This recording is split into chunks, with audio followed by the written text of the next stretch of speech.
At 7 o'clock, we got Western Illinois traveling to Indiana. Sorry if my hair is a little bit messy. I just got out of the shower. Who started out the season 0-1 last week. Let's go. Big loss for Western Illinois. I think they lost to Northern Illinois last week. It's impossible to check, though. No one could possibly know who Western Illinois played last week. And they're traveling to Indiana, who's 1-0. Indiana favored by 42.5 points on the Big Ten Network. Curtis Rourke last week went 15-24, threw for 180 yards. Touchdown, 0 interceptions. Elijah Green on the ground had 5 carries for 82 yards and a touchdown. And Omar Cooper Jr. had 3 catches for 45 yards.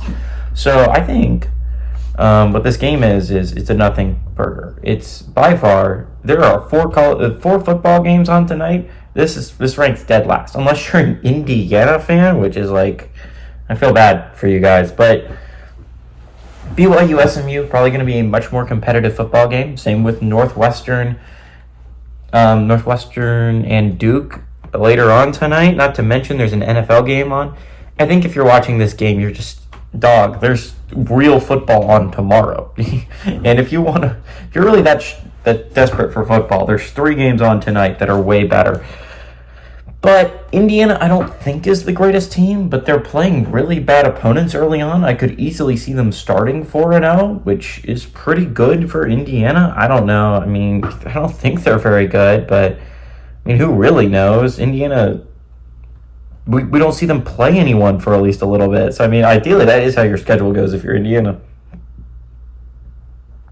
You get it set up before you play your hard teams as you're playing your best football later on in the year for sure. I'm a big Curtis Rourke fan. Maybe he can turn this whole thing around in Indiana. Again, I was not a big Indiana believer at the beginning of the season. Again, nothing in the Florida International game has drastically changed my mind about what I think this team is. I think this team is fine. I think they're decent. I just don't think they're even close to like the top half or even top 75% of the Big Ten, right? Indiana has a lot of time to get stuff together, right? Like they play some bad teams early on in the year. Obviously, Florida International last week, Western Illinois this one. Plenty of time to get your stuff together before heading into your actual difficult part of your schedule. I like Curtis Rourke. I like certain things about Indiana. I don't think Indiana is going to be great, but they are much better than Western Illinois. Give me Indiana to win and cover at home.